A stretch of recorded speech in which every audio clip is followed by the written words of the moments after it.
Can I design an entire deck of playing cards in 1 week, even though my last one took over a year? Let's find out. This time will be different because instead of hand illustrating every single card, I'll be using the public domain. I already have a theme, one that'll pull together images and artworks across genre, location, and time period, and that is water. So day one of this project will be collecting images within that theme. My playing cards don't look like your typical decks, they feature different images on every single card, and are as much art objects as they are play objects. I'm using this incredible site that just launched called public.work. It pulls together public domain images from across many different sources and displays them in a curated field. To find what I'm looking for, I'm searching keywords like ocean, sailing, fish, nautical, water, river, etc. You get the idea. And as for what gets picked, I'm downloading the images that jump out to me while still trying for a variety of media, subject matter, and author. I'm also trying for mostly portrait-oriented images so that they look better on playing cards. I'm not gonna lie, I've been feeling very burnt out from prepping my at the table playing cards for edition 2 and the accompanying coffee table book of stories, so I'm taking this week to work on something totally different as a creative reset. I also want to show what's possible with using public domain images in hopes that it inspires more artists to take advantage of these resources and maybe get a little bit more curious about art history as well. Here's a rough mock-up of the direction this is going in so you can see the vision. What do you think? And more importantly, what should I call this deck? Let me know in the comments and stay tuned for day 2.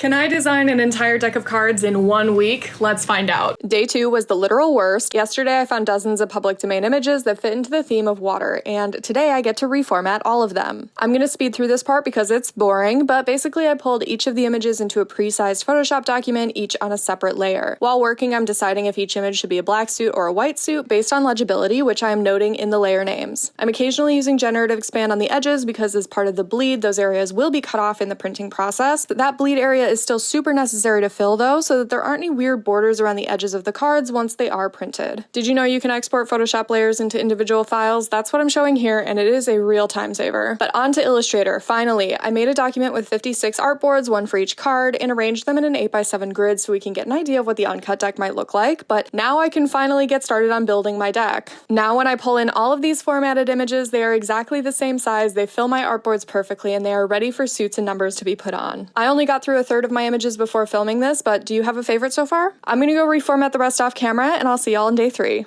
Can I design an entire deck of cards in 1 week? Let's find out. Day 1 was spent curating public domain images, and day 2 was spent reformatting and defending my use of public domain images. It's a tired battle, but one I'll stand my ground on every single time. If you think it's wrong to use works in the public domain as an artist, then you're literally wrong. I'm ashamed to say I did not make spectacular progress on day 3, as I started experiencing eye fatigue pretty early and I did not want to trigger a migraine, but I did finish reformatting all those images. If you ever do a project like this, pick more than you think you'll need, worry about quantity first, so that you then have the privilege of worrying about quality. That said, we have some narrowing down to do. In the curation process, I picked several pairs of images from the same artists or in the same style, but I want to narrow it down to one from each. Let me know which image from each pair should stay in the deck. First, we have 2 landscape studies by Utagawa Hiroshiga, 2 advertisement cards by William S. Kimball and Company, 2 photographs by Teresa Babb, 2 jellyfish illustrations by Ernst Haeckel, 2 paintings by Shibata Zushin, 2 paintings by William Trost Richards, and 2 Japanese-style waves by Furuya Koren and Moriyusan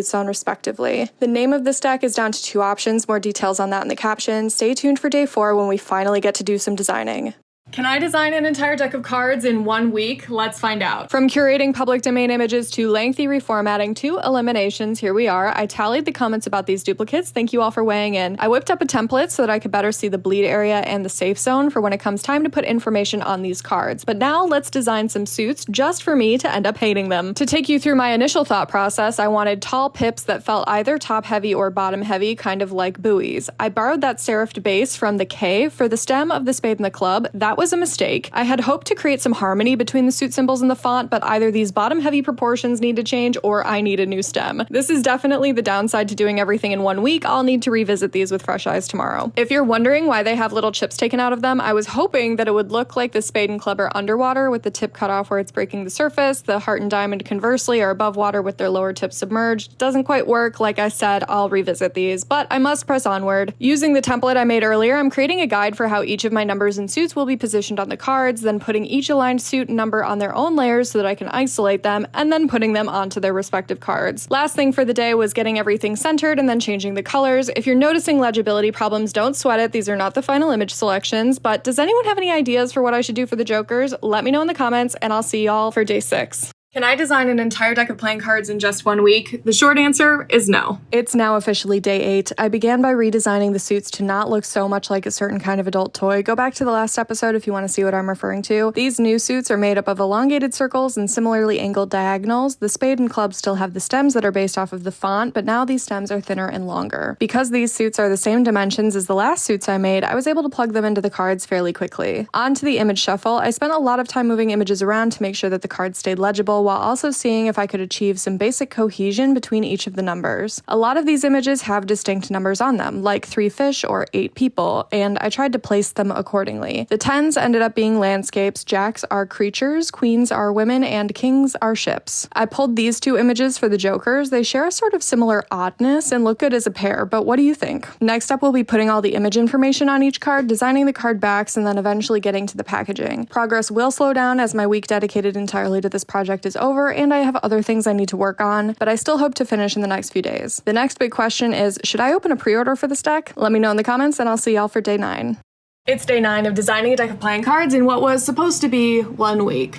Today was all about the card backs. The theme of this deck is water. You already know the faces feature public domain artwork surrounding that theme, and you also voted on the name Old Tides, which I love. With that in mind, for the card backs, I'm going for dark and mysterious waters, like you're looking down into the ocean with no concept of how deep it goes. I developed this technique for illustrating pool water for another project ages ago, and am applying it here with darker, richer hues of blue-green. It basically involves creating a sort of mosaic with super rounded corners, turning the outlines of that mosaic into its own singular shape, merging it, smoothing it, and then layering copies of it to create a sense of depth. I can go into it further in another video if you'd like. When it came to the text, I originally interlocked the D's in the word old, but then switched over to the O's interlocking. Together they create a chain link, which could be a great sort of logo mark for this deck. They also look more fluid together than the D's, but what do you think? Did I get it right with the O's interlocking, or do you prefer the interlocking D's? Here's a rough mock-up of this design as a card back. Stay tuned for day 10 when we will move on to packaging. This is day 10 of designing a deck of playing cards in what was supposed to be 1 week. I revisited the card backs today rather than dipping into packaging because y'all had suggestions I had to try out. First, I tried justifying the words Old Tides as one commenter suggested, but I just didn't like it. The text looks like an S at a distance, the L and the E collide, and I miss the way that the T looks a bit like an anchor when it's right below the O. So undoing that, the one comment I agreed with right when I read it was to change the white lettering to off-white to create a better harmony with the vintage imagery on the card fronts. So done. I also had a ton of comments asking for larger text or some kind of border, telling me that some people just hate negative space. I am sticking with my gut on text size, but I created a custom pattern brush from the interlocked O's to really play with that chain imagery as a potential border. I can make a tutorial on pattern brushes another time if you'd like. Anyway, love the pattern brush, hate how those corners are behaving, and honestly, having the text entirely surrounded by chain is defeating the visual goal of vast, mysterious waters. So, deleting that, but I decided to try the chain as vertical borders, and I was intrigued, so I tried horizontal borders as well. Here are those variations mocked up. Let me know in the comments which ones you prefer, vertical, horizontal, or back to plain. Stay tuned for day 11 when we'll actually do some packaging, I promise. Designing packaging is overwhelming to me, so to get a sense of direction, I like to look at decks that I like, and at decks that I've already made. There is a slight standardization to playing card box design. First, the back of the box where the flap tucks in tends to hint at what the back of the cards look like. The side to its right is sort of like the spine of a book, and it's typically the deck name. The front of the box is the main design moment and has the deck name, maybe a description, maybe author info. The final thin side can be anything, but I like putting a phrase here. For example, on my At the Table decks, I put the phrase, "Take a seat." The top can also be anything, but I like indicating what kind of deck it is, and then finally the bottom is reserved for manufacturing info. This deck is made up of public domain artworks themed around water, so for the phrase, I'm thinking sink or swim. Thoughts, suggestions, filling in the other info, and now I get to take apart this box so I can see it flat. Writing on a physical box like this and then unfolding it is really helpful for ensuring proper text orientation, and I just lucked out that this high gloss sample box is randomly dry erase compatible. A win is a win. Stay tuned for the official day 11 update when we finally do some actual designing. It's day 11 of designing a deck of playing cards in 1 week. Remember the card backs when I showed the process for this water design and then changed the text color from white to a sandy beige? Well, the first move for this box design was changing the base color to that same sandy beige and then adding the same watery effect on top. I know it's kind of an ugly color right now, but I'll bet you by the end of this video you will like the choice. I did not make the original water pattern large enough to cover the whole box seamlessly, so I chose to use a mirror repeat positioned at the corner of the box to extend each of those watery layers so that they would cover the whole box. I also went in and smoothed any corners this created for a more seamless look. While I did not end up using the chain pattern on the card backs, I think it'll be perfect on the box as borders on each side. Instead of letting those chains simply overlap, I decided to make heart-shaped links so that everything is interconnected. Once those are made, I took a lot of care in placing them aligned with one another so that I could seamlessly stretch the chain pattern between them. I'm also extending the chain ends into the bleed. Important note, all of the colors I'm using right now in the chains are just for visibility purposes. They will change. I'm aligning each of the chain lengths with those corners, and you can see me changing the colors as I'm working so that I can see my progress. Finally, there's a tab cutout where the box flap tucks in, and I want the chain to go around that instead of just getting cut off. So I used my chain pattern brush to get that curved chain and then made a custom corner link to unite the curved portion with the straight portions on either side. Here's what the box currently looks like mocked up. I still have more info to add on each of the other faces, but what do you think so far? Do we like the chain borders? Let me know in the comments and stay tuned for day 12 where we will finish this design up. It's day 12 of designing a deck of playing cards in what was supposed to be 1 week. Today was all about the front of the box. The theme of this deck is water. You already know the card faces feature public domain artwork surrounding that theme, and I've been designing all the other elements of the deck to pull it all together. As mentioned, this is the front of the card box, which is kind of the main design moment, so I get to be really creative here. I'm pulling from various vintage design aesthetics and incorporating nautical elements while leaving room for key text like the deck name and a little extra info. So we have our main O's linked front and center, but they are getting an ornamental makeover with a subtle fishnet pattern, and eventually these teardrop shapes will be fish. This next part is a little crazy. It took literally days of trial and error, but I eventually figured out this technique for adding heralding ribbons across the O's. This is where our deck title Old Tides Playing Cards is going eventually, but sadly I did not get a chance to place that text today and finalize this design 100%. This is partly because figuring out those ribbons took forever, but also disaster struck. I had some kind of save error earlier in the week that required me to rebuild everything I had already done in day 11 from scratch. This is also why if you look closely at this box design, it looks a little different from day 11's box design because I had to reconstruct it all from memory and my memory is not perfect. So let this be your reminder to always back up your important files, stay humble, and don't rely on the cloud to save you. Stay tuned for day 13 where I'll be adding text and fishies to this design as well as fixing the colors. It's day 13 of designing a deck of playing cards in what was supposed to be 1 week.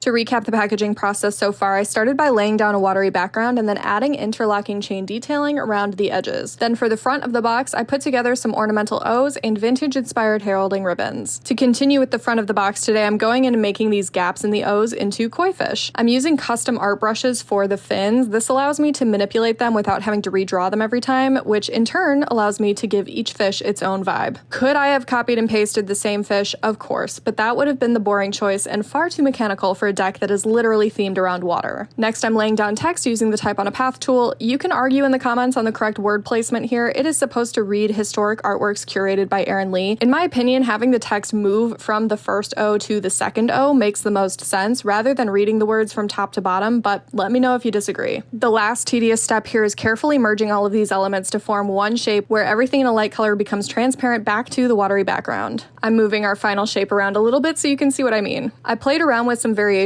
of this box design, one as planned with the hero graphic contained within the chain borders, one with it slightly larger and overlapping the chain borders, and one where the chain borders are ditched entirely. Keep in mind that the narrow sides of this box will have information on them, but let me know your favorite in the comments, and if you like what you see, you can pre-order a deck at a discount on my site. This is the last day of designing a deck of playing cards in what was supposed to be 1 week. Finishing touches, let's go. The theme of this deck is water, and the faces of each card feature public domain artwork surrounding that theme. Today I went in and added all of the artwork titles to each card, an essential step if I want this deck to serve as both public domain inspiration and art history appreciation. I also had some final details to add to the tuck box, first starting with my branding on the inner flaps. The text play deck on top is a nod to my previous project, the At the Table deck, where 2 versions were made at differing levels of quality and exclusivity. This one, since it'll have a printed tuck box and standard standard finishes is a play deck in my playing card ecosystem as opposed to an art deck. If you recall from the box layout video, the deck title goes on the spine of the box, which in this layout is on the left side. Y'all voted for the name Old Tides, and I really can't get over how perfect it is. Last thing here, I wanted to give a quick glimpse at the sketch for the front of the box. Design videos tend to show things materializing from thin air, and I'm guilty of it too, but there's quite a bit of secret planning and plotting that happens behind the scenes, and it can be cool to look at. Now that all of these assets are wrapped up, I'm submitting them to the manufacturer for samples, which should be here in a week or two. From there, we head to production. Stay tuned to see how these turn out and pre-order a deck on my site. Okay, bye. This is day 15 of designing a deck of playing cards in what was supposed to be 1 week.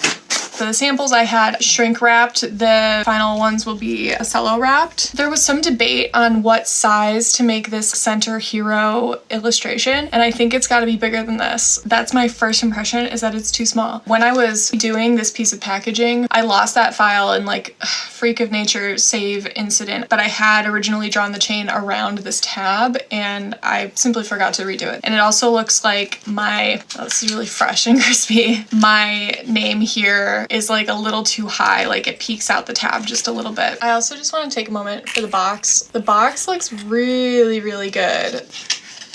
Oh man, that looks so nice.